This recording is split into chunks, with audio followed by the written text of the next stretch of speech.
السلام عليكم ورحمة الله وبركاته، أحلى إخوات ومتابعين في الدنيا. النهاردة إن شاء الله بمناسبة الشتاء بقى، أنا عارفة الكحة اللي بتمسكنا مش بتطلع، الزكام، البرد، الحاجات دي كلها بفضل الله.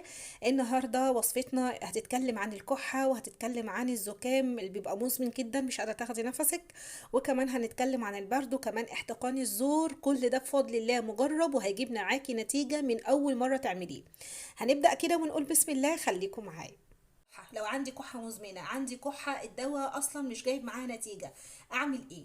اول حاجة كده هجيب عندي معلقتين كبار من السمسم، السمسم الابيض، يا دوبك انا سخنته تسخينة كده بسيطة علشان ما افقدش الفوائد اللي فيه، ما افقدش الزيوت اللي موجودة فيه. يبقى كده عندي هنا يا دوبك معلقتين كبار من السمسم، انا يا دوبك كده حمصتهم خلاص. وهاخد عليهم معلقتين من حبة البركة او الكمون الاسود، معلقتين من حبة البركة او الكمون الاسود. وعندي هنا كمان معلقة صغيرة من الزنجبيل او الجنزبيل البودر اهو، معلقة صغيرة من الزنجبيل او الجنزبيل، ده بيتنطق وده بيتنطق يعني. واحط عليهم عصرة ليمونة، وهضيف عليهم كمان اضافات تانية واحنا شغالين مع بعض. اول حاجة هجيب كده هنا عندي بتاعة الكبة دي، نقول بسم الله كده، هحط فيها معلقتين من السمسم، تمام، على معلقتين من البودر، الفلفل اللي هو الحبة السوداء دي كده، معلقتين، معلقتين ومعلقتين خلاص. وهطحن فيهم كمان الزنجبيل، هحط كله مع بعضه، معلقة صغيرة اهو. اقول لك بقى لو عندك زكام مزمن مش قادرة تاخدي نفسك هتعملي ايه. تمام، همسك كل ده بقى واطحنه كويس جدا ونرجع مع بعض. بصوا كده حبايبي، خلاص انا طحنتها في المطحنة زي ما انتي شايفة كده اهو، اللون بتاعه. اطحني الزنجبيل جواه علشان انا عايزه كله يختلط ببعضه اهو كده.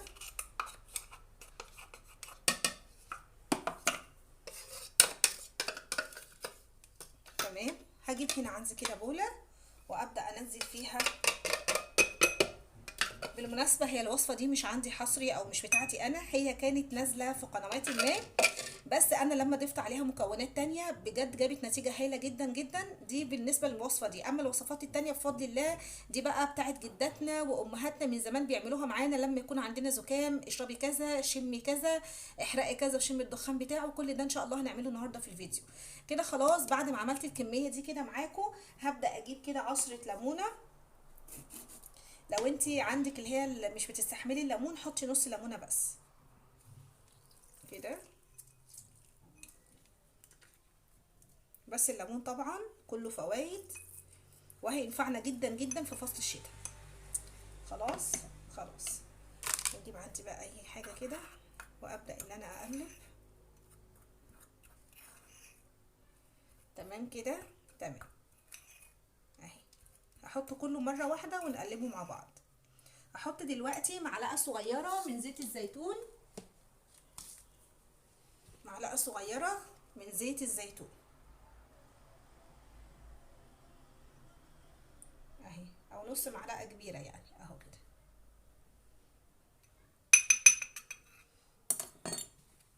معلقه صغيره من زيت الزيتون ونقلب.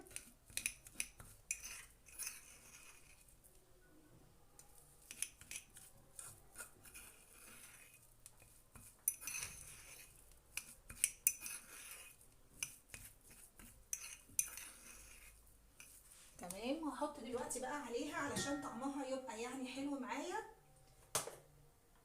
بسم الله، هحط عليها معلقه من العسل، عسل السدر ده زي ما قلت لكم قبل كده، انا بجيب النوع الاصلي.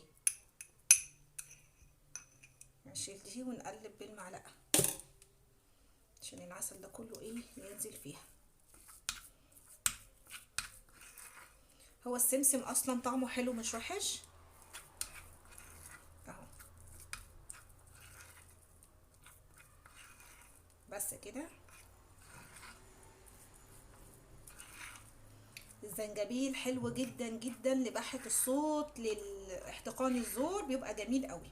دلوقتي بقى هبدأ ان انا اكورها.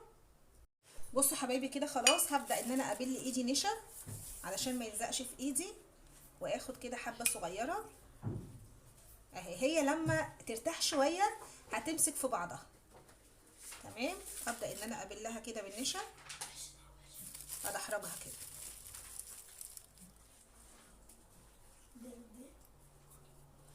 بونبونايه اي عامله زي الملبن، شفتي اهي، تديها لابنك كده او بنتك او انتي، بتبقى جميله جدا جدا. هعمل واحده تانية، ابل ايدي بس كده نشا علشان ما بتلزق شويه، عشان طبعا العسل والزيت والكلام ده. تمام اهو، ونحطها هنا كده في النشا.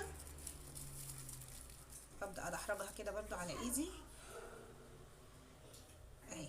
طعمها بيبقى حلو جدا ومش وحش خالص. هعمل الكميه كلها ونرجع مع بعض. خلاص حبايبي ادي كده انا عملتها كويرات زي ما انتم شايفين. ابقى اكمل الباقي بقى بعدين زي ما انت شايفه كده. لو قدروا انه يعني لو مش عايزه تخبي شكلها ممكن تخليها زي ما هي، بس احنا مش عايزينها تلزق، يعني انا مش عايزاها تلزق عشان كده عملتها بالنشا.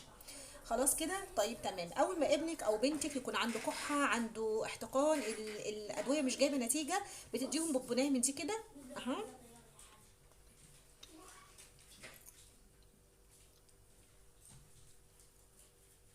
او انتي او باباهم. طعمها حلو جدا، الليمون واضح فيها شويه، العسل مغير طعمها خالص، هيتقبلوها، مش هيقولوا وحشه ولا حاجه. بالمناسبه عشان يعني ادي كل واحد حقه، الوصفه دي انا شفتها من سنه تقريبا في قناه سندوسه الحواويشي، بس هي ما كانتش ضايفه زنجبيل. بما ان انا لقيت ان في وصفات كتير جدا للاستيروبسس، مش عارفه اسمه ايه الكبسول ده، بيعملوه من الزنجبيل، قلت ليه طب ما اضيفش عليها زنجبيل. وفعلا عملتها، لقيت ان الزنجبيل بينزل في الزور كده، لو عندك احتقان او عندك حرقان كده في الزور بلاقيه بيكوي الحته دي. فلقيت ان هو حلو جدا جدا، فعشان كده ضفت له زنجبيل، ومن وقتها مش بغير المقادير زي اللي انتوا شفتوها كده معايا في اول المقطع. ده كان بالنسبه للكحه. تعالوا بقى نشوف هنعمل ايه للناس اللي عندها احتقان في الزور، او عندها اللهم ذكرني زكام، عندها يعني مش قادره تاخد نفسها. بصوا بقى هنا حبايبي، لو انت عندك احتقان في الزور، مش قادره تبلعي ريقك، وانك تبلعي ريقك صعب جدا جدا، مش قادره تعملي كده، وعندك التهاب صعب جدا، والمستحلبات دي ما جابتش اي نتيجه، اللي ما بقتش تجيب نتيجه اصلا دلوقتي، هعمل ايه؟ دي وصفه بقى جداتنا وامهاتنا زمان، كل ما كان فينا حد يكون تعبان على طول نديها له. عندي هنا كوبايه ميه انا سبقت وغليتها، تمام، وبقت دلوقتي استحمل اشربها مش دافيه بارده يعني، ولا مغليه تبهدل لي زوري، لا تبقى سخنه استحمل ان انا امسكها كده واشربها. خلاص هضيف عليها نص ليمونه، عصره نص ليمونه بالشكل ده. هضيف الليمون الاول، عصره نص ليمونه خلاص. وهضيف عليها، لو انت قادره تشربيها كده تمام، مش قادره هضيف عليها نص معلقه عسل صغيره، عسل مش سكر. لو ما عندكيش عسل ضيفي سكر، بس طبعا يفضل ان هو يكون العسل. تمام. وهضيف عليها ربع معلقه صغيره من الخل الابيض بتاعنا العادي، او خل التفاح لو عندك، ربع معلقه اللي هي يا دوبك نقطه كده. واقلب كويس جدا بحيث العسل كله يدوب والسكر يتمازج كده فيه كل حاجه. وبعد كده ابدا ان انا اشربها. يفضل تعمليها مثلا في اليوم 3 4 مرات، كل ما تفتكري اعملي، بتبقى حلوه جدا جدا، وبتخلي كده الزور عندك يهدى ويرتاح وكل حاجه. حابه كمان تضيفي عليها معلقه زيت زيتون، بتبقى جميله قوي، مش عايزه اقولك. الناس اللي بيبقوا زورهم شويه ناشف كده، تحس ما فيهوش ريق خالص، ما فيهوش لعاب خالص، ممكن نضيف ان احنا نضيف معلقه صغيره من زيت الزيتون، بس انا بحب اشربها كده. لو انت حابه تضيفي زيت زيتون حطي معلقه صغيره. ودي كانت بالنسبه عندنا لاحتقان الزور. تعالوا نشوف اخر حاجه وهي للزكام. بصوا حبايبي كده، هاجي هنا على النار اولع بس العين بتاعتي، واحط كده طاسه زي ما انت شايفه كده، واحط فيها معلقه كده من زيت الزيتون، ولو ما عندكيش حط زيت الاكل العادي. احط معلقه صغيره من زيت الزيتون خلاص كده، وهستنى بس ان الزيت ده يسخن.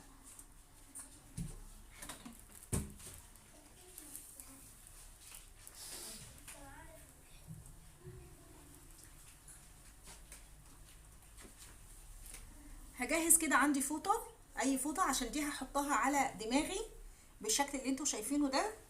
بعد ما الزيت عندي سخن بعد ما الزيت سخن هبدأ ان انا احط معلقة صغيرة من الزنجبيل. هحط اول حاجة كام راس كده من القرنفل بالشكل ده، يبدأوا بس يسخنوا معايا اهو.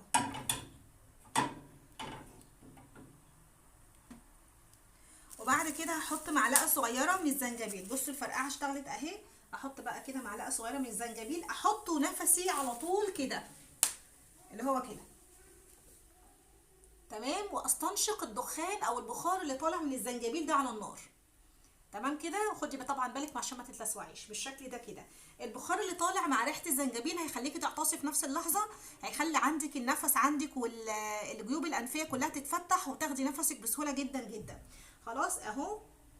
مع كمان ريحه القرنفل هتبقى معاكي حلوه جدا جدا وكمان معقده. بس كده خلاص قفلنا النار. واحط بقى ايه واستنشق كده من بعيد البخار اللي طالع ده من بعيد. هتلاقي نفسك عطستي، بمعنى كلمة عطستي، وحصل لك بقى من الزكام حصل لك سيولة في مناخيرك.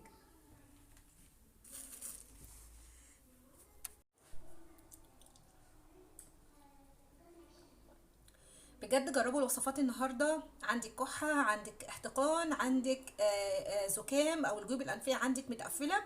بجد النهارده الفيديو حلو جدا جدا وبفضل الله كلهم مجربين وكلهم هايلين جدا. من اول استخدام هتلاقي النتيجة.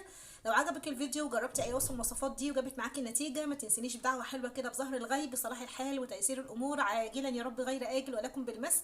دمتم في امان الله ورعايته، والسلام عليكم ورحمة الله وبركاته. مع السلامة.